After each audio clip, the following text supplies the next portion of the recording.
I just wanted to have a quiet Halloween with my new boyfriend. But when the elevator doors opened and the man who had almost killed me stepped in, masked, next to me, unrecognizable, I knew my nightmare was just beginning. I'm shaking so hard my mask is rattling against my teeth. The elevator hums, fluorescent lights flickering, like they're in on the joke. I'm pressed into the corner, pretending to scroll on my phone, pretending I'm just another partygoer on her way to the rooftop. But the man standing 3 feet away, the one with the slicked back hair and the American Psycho costume, is the person who nearly killed me 2 years ago. Henry. The name alone feels like acid on my tongue. He doesn't even notice me. Not yet. The beaked plague doctor mask, the gloves, the long black cloak. It's saving me. I picked this costume because Gray thought it was mysterious. Turns out it's the only thing between me and a breakdown in a metal box 30 floors above the ground. There are others in here. 2 drunk zombies making out, a guy in a Superman suit glued to his phone. But I can't see them as real people. They're background noise. All I can focus on is Henry's reflection in the mirror of the elevator door, the faint smirk he wears, like it's permanent. His phone buzzes. He chuckles. That same low, dangerous sound that used to come right before something terrible. I smell his cologne, sandalwood and smoke, and my body reacts before my brain can. My hands clench, my breathing stutters, my knees almost buckle. I hate that my body remembers him better than my mind does. The elevator stops. The zombies get off at floor 5. Superman leaves at 8. Then it's me, Henry, and a woman dressed as a witch. When she gets off on 15, it's just us. He shifts his weight, closer now, still not looking directly at me. Cool costume, he says casually, voice syrupy and smooth. I nod without speaking. The mask muffles everything. Good. He can't hear my voice. He can't place me. I pray he won't. I focus on the glowing numbers above the door. 20, 21, 22. My phone buzzes. Gray, probably wondering where I am. He's waiting on the rooftop. My boyfriend. The man Henry promised he'd kill if he ever saw me with someone else. Should be a wild party, Henry murmurs, scrolling again. His reflection catches my eyes for a second. Hey guys, real quick before we keep going, don't forget to sub and drop a like if you're enjoying the story. Thank you very much. Enjoy watching. There's a flicker of something, curiosity, maybe suspicion, but he looks away. My pulse slams in my throat. The elevator dings. Floor 35. The roof. I'm ready to bolt. But when the doors slide open, Henry steps out first. I follow, desperate to find Gray, and freeze.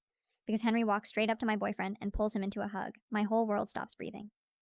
Gray's smile is the kind of thing that used to make me feel safe. The kind of warmth that meant I'd finally escaped the past. But right now, that same smile feels like a countdown to disaster. He's laughing, saying something to Henry, clapping him on the shoulder like they're friends. And Henry's face, God, that face is relaxed, charming. Like the man who once threw me down the stairs never existed. His mask of normalcy is flawless. That's how he's always gotten away with it.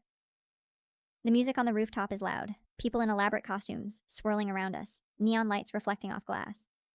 But all I hear is my heartbeat, thundering against my ribs. Henry turns slightly, and Gray follows his gaze, straight to me. Hey, there she is, Gray calls, grinning. Henry, this is... I don't even let him finish. I grab Gray's arm, hard enough that he stumbles, and whisper, We need to talk, now. My voice cracks under the mask, but he stops mid-sentence, frowning. Henry's eyes narrow, just a fraction. That calculating look I know too well, the one he used to give me right before asking, Who were you smiling at? Gray's still confused, but I pull him away, weaving through the crowd toward the far edge of the roof where it's darker, near the mechanical units. My hands are shaking so violently I can barely hold on to him. What's going on? He asks, trying to pull me to a stop. Not here, I hiss. Please. We duck behind one of the big metal vents, and I lean against it, trying to breathe. My chest feels too tight, my head spinning.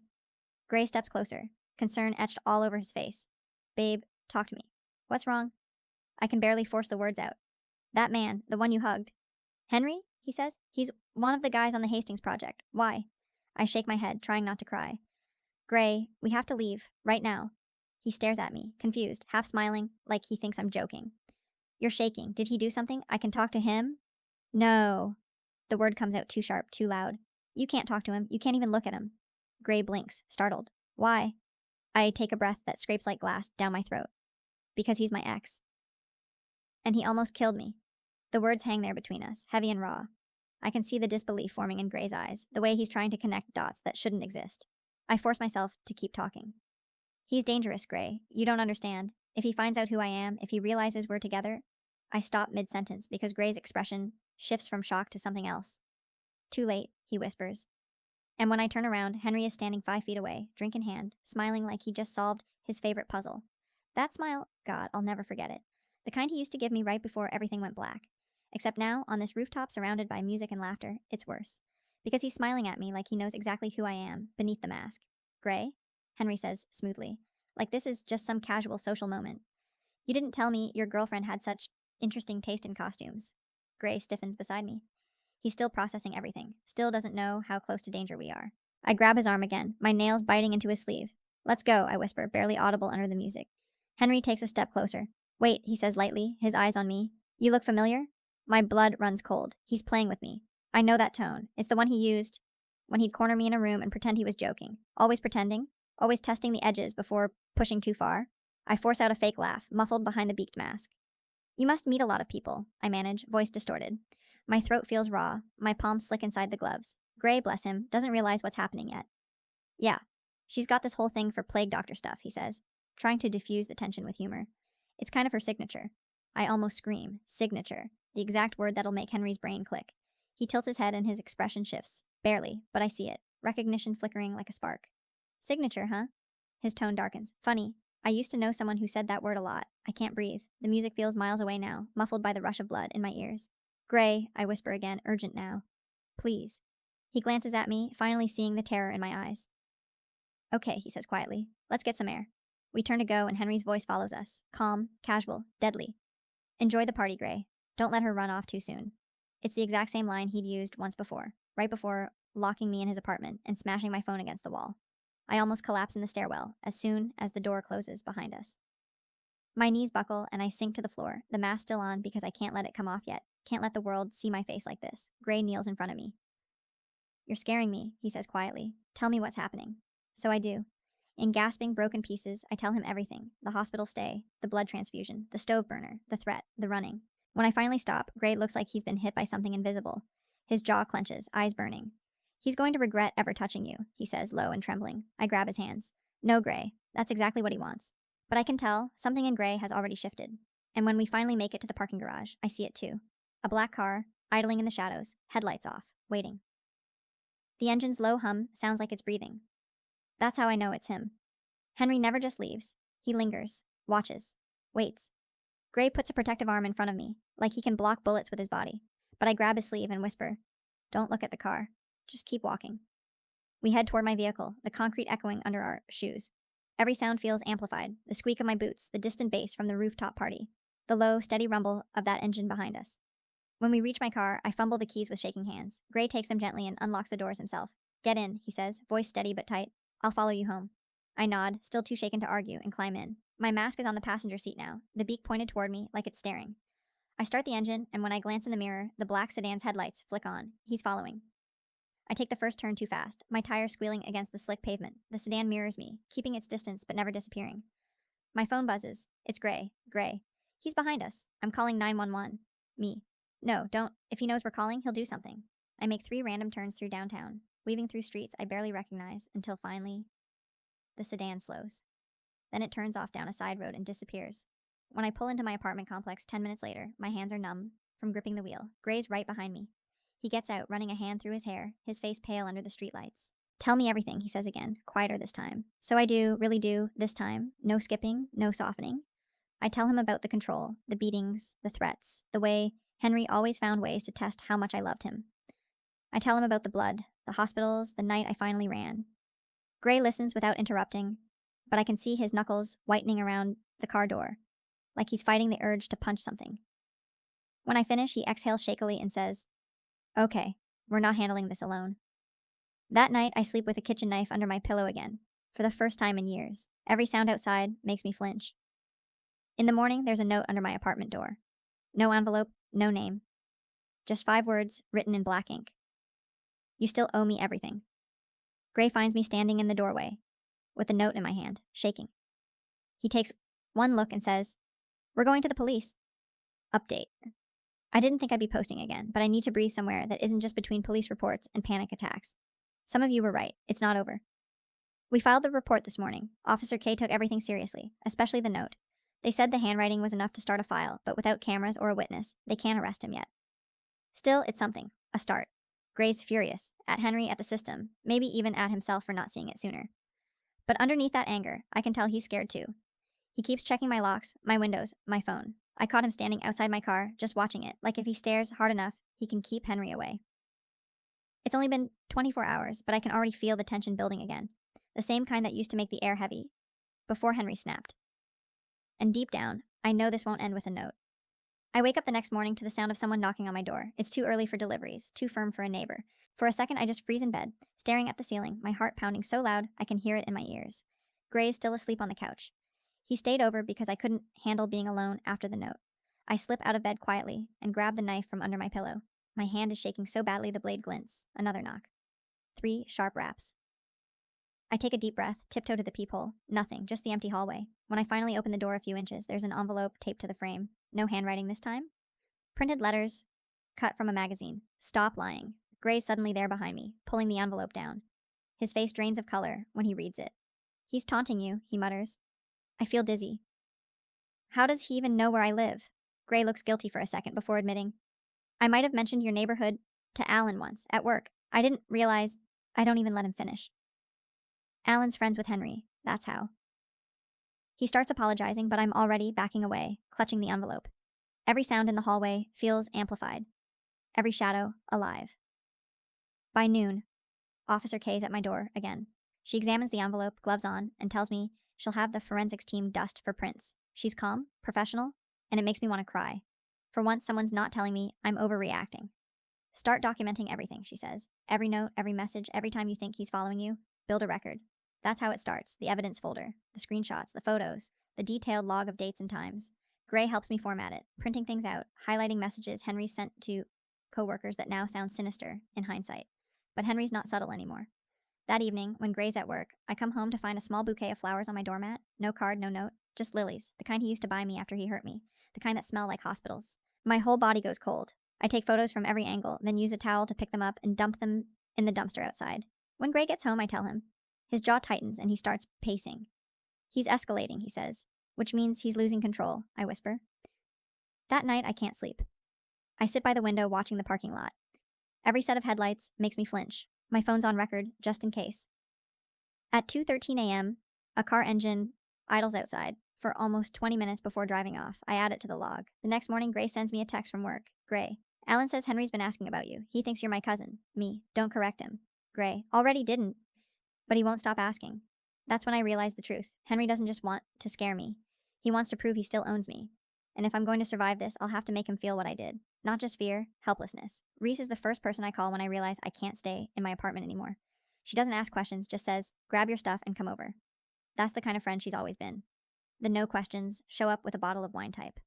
I shove clothes, my laptop, and the evidence folder into a gym bag and leave within 10 minutes, checking every mirror on the way. Gray insists on following me across town. If he's watching you, I'm not letting you drive alone. I want to argue, but deep down, I'm relieved.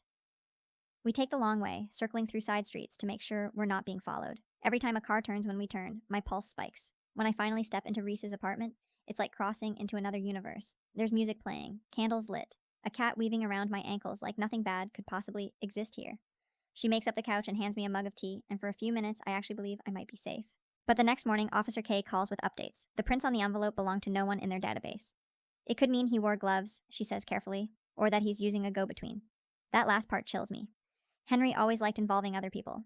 Neighbors, coworkers, strangers, twisting them into his games until I looked paranoid trying to explain it. Later that day, Gray texts me again. Gray. Alan says HR opened an internal review on Henry. He flipped out on a bartender last night, threw a glass. Me.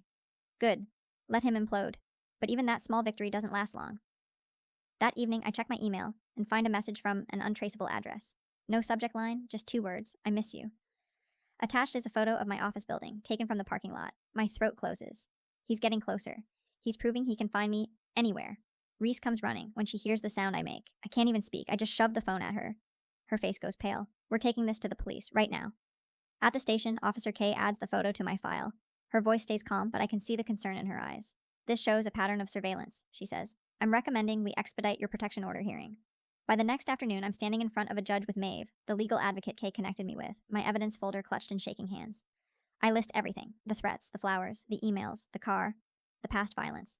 The judge listens in silence, flipping through each tab like she's reading a horror story. When she looks up, her face is unreadable. I'm granting the temporary restraining order, effective immediately, she says. He'll be served today. For a second, relief hits me like air, after drowning. But then another thought slides in, cold and sharp. Henry doesn't take humiliation well. And the second he's handed those papers, he's going to make me pay for it. I don't sleep the night Henry is served. The deputy calls around noon to say it's done. He accepted the papers at his gym, didn't argue, didn't make a scene. But that's exactly what terrifies me. The quiet ones are always the worst. Reese keeps me company that night. The two of us watching bad TV with the volume turned low, waiting for something to happen. Around midnight, I get a notification from an old social media account I'd forgotten to deactivate. The message is short, sent from a blank profile. This is a mistake and you know it. I screenshot it, report the account, and forward everything to Officer K. She calls immediately, her voice calm but urgent. This counts as a violation of the order, she says. We'll document it. If there's another, we can arrest him. I hang up and sit there in silence, shaking. It's one thing to be scared. It's another to know that the law is now between us, and he still doesn't care. 2 days later, Reese comes home, pale and shaking. I saw him, she says, outside, across the street. We call the police, and within minutes, 2 officers are there. They patrol the area, but Henry's gone. One officer calls him directly, warns him that any further contact is arrestable. I listen as they tell me they'll keep an eye on the neighborhood. Still, I can't breathe right until dawn. Gray calls that morning with his own news. HR at his company has launched a formal investigation into Henry after an anonymous complaint about aggression and harassment. I don't ask if he made the complaint, but I know. His voice is tight, controlled, angry. He's been pulled from all client meetings, he says. He's unraveling. Something dark and hot moves in my chest, relief maybe, or satisfaction. It's the first time in years I felt like Henry is the one losing control. That weekend, I meet Maeve at a cafe to prep for the full hearing. She's calm, methodical, outlining every step of what's coming. We practice my testimony until I can say the words without shaking. Blood transfusion, stove burner, death threat, rooftop. When the day comes, the courtroom is small and sterile. Henry's there with his lawyer, smirking like he's at a job interview. I don't look at him. I just keep my eyes on the judge and tell the truth, every brutal detail, every moment I thought I might die. The judge doesn't hesitate. Protection order extended for 1 year, she says, firmly. Violation will result in arrest. Henry's face finally cracks. He looks at me, eyes full of venom, but the bailiff is already between us, escorting him out through a side door. My legs give out the second he's gone. Maeve steadies me, whispering, "You did it. You're safe now." But I know better. People like Henry don't just stop. They retreat, wait, and strike when the world forgets to look. So this time, I'm not going to wait for the next blow. I'm going to make sure Henry learns what fear actually feels like. The week after the hearing felt like walking through a storm after the worst of the lightning. Everything smelled different, charged and raw, but the next strike could still come. I stopped pretending I was brave. I was practical. I had a lawyer, an officer, a folder that weighed as much as a promise. I also had a plan that Maeve and Gray and I stitched together out of things Henry had left scattered around his life. Texts, bar footage Gray's coworker had saved, Ellis's incident report from the stairwell, the rental car plate, the anonymous email with the office photo, the bouquet photo, every note, every screenshot. We turned fear into paper. Revenge, I decided, couldn't be a single violent punch. It had to be precise. It had to hurt the thing that had made him dangerous, the economy of secrets he traded on, his reputation, his promotions, his illusions of control. He'd used people as props, wrapped himself in charm and business credentials, so we took that apart. Gray did the hardest thing. He told Alan everything, fully and honestly, and asked him to read the whole folder. Alan, who'd known Henry as the driven guy drinking late for networking, didn't want to be the kind of boss who ignored a pattern. He didn't want to be the kind of team that protected a bully. HR escalated. The anonymous complaint Gray had nudged at first became official when Maeve and I sent a neatly bound packet to HR with the evidence tabbed and dated. We mailed a copy to Henry's manager and slipped one under the client meeting room door where Henry was scheduled to lead a pitch the next morning. That pitch never happened. Security met Henry at the entrance and escorted him to a small conference room, then to HR. They had the footage, his bar meltdown, the messages to coworkers, the pattern of asking pointed questions about Gray's girlfriend. They had Officer K's notes. They had Ellis's statement. When HR confronted him with printouts and timestamps, he tried to laugh it off. He started screaming, not the quiet, controlled rage he reserved for private punishments, but loud, incoherent, exposed. People walked out. The client backed off the meeting. A promotion evaporated mid-sentence. Within 72 hours, he was suspended pending termination. Within a week, he was gone.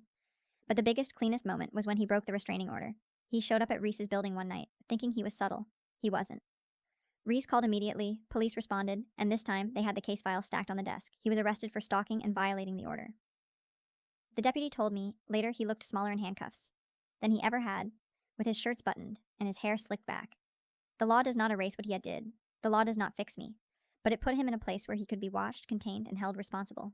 When it was over, when the criminal case had a hearing date and HR had finalized his termination, I walked into my apartment and sat down on the couch for the first time without the knife in my bra or the mask under my pillow. Gray and I ate cereal out of a chipped bowl neither of us had noticed was left from the move-in week. The mundane felt like a victory. Reese came over with pancakes and a ridiculous mixtape she swore would make me laugh. Maeve texted a single sentence. "You did the hard thing. Now keep doing the safe thing." I still have bad mornings. My hands still tense when a car idles too long. But the panic doesn't live in my bones every second. I sleep with the blinds open sometimes. I walk the route to work without mapping exits. I change my coffee shop, my gym, the gym class schedule. Small rituals that feel like scaffolding. Gray and I started going to therapy together. He learns the parts of me that Henry tried to erase. I learned to trust him with small things first. It's clumsy and honest, and for the first time in a long time, not secretive. Revenge wasn't fireworks or an Instagram takedown. It was a 10-pound binder and a dozen witnesses and a city clerk stamping papers. It was the sound of a deputy's radio as they led someone away. It was a year-long protection order, written in black ink, that said, in more ways than one, you do not get to touch my life anymore.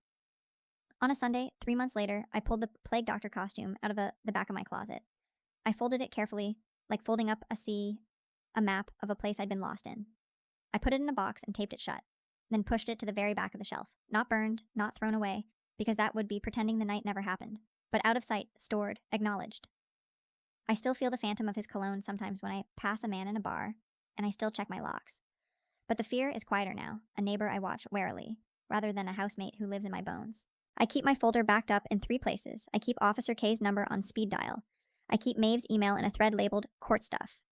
I keep Reese's sofa as a refuge and Gray's hand as a small, steady thing to squeeze if I need proof I'm not dreaming this life. If you'd asked me 2 years ago whether I'd ever have the courage to put all of this into a courtroom or into HR files, I would have laughed with nerves.